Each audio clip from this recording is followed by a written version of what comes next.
outside. Maybe you've been working in your garden. Well, guess what we're gonna make today? Dirt! No, we are, but we're gonna make some delicious dirt pudding cups. So let's see what you have in your bag. So in your take and bake bag, you have pudding, some Oreos, gummy worms, and cups to put the pudding in.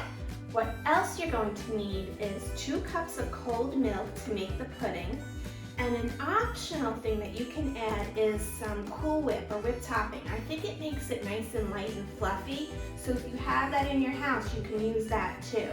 So I'm going to grab my bowl and I'll meet you back here and we'll make up our pudding. So I've added the pudding to the bowl, and now I'm going to add 2 cups of cold milk. Now I'm going to add my 2 cups of milk and whisk it up for about 2 minutes till you start feeling it getting thicker.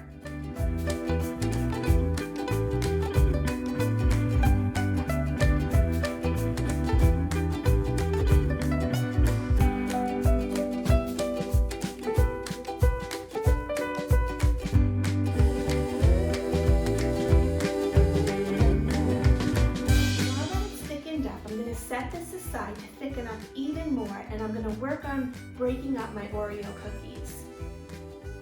What I like to do is take the cookies and put them in a plastic bag and just beat them a little bit with my rolling pin.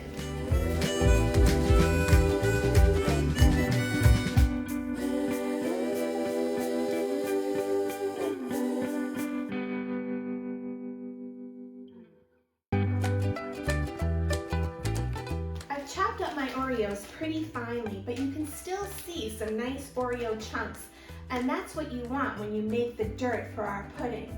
If you smash it up too finely, it'll all just blend in with the chocolate pudding and you really won't be able to see the dirt.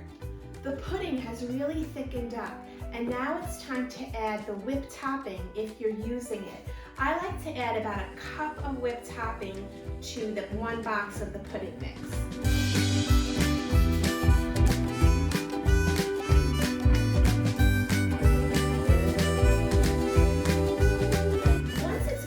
Folded in, I'm going to add about half of my Oreo cookie crumbles into the pudding mixture.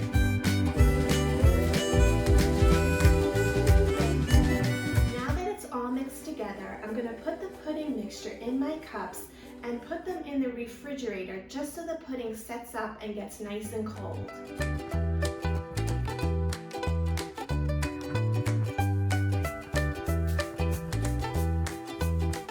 They've been in the refrigerator, they're nice and cold, and now I'm going to add the rest of my Oreo cookies with dirt.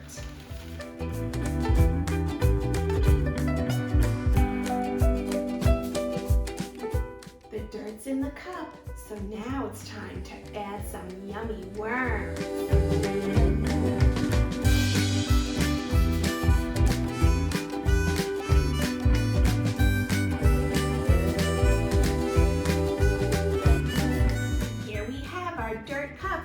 Don't they look great?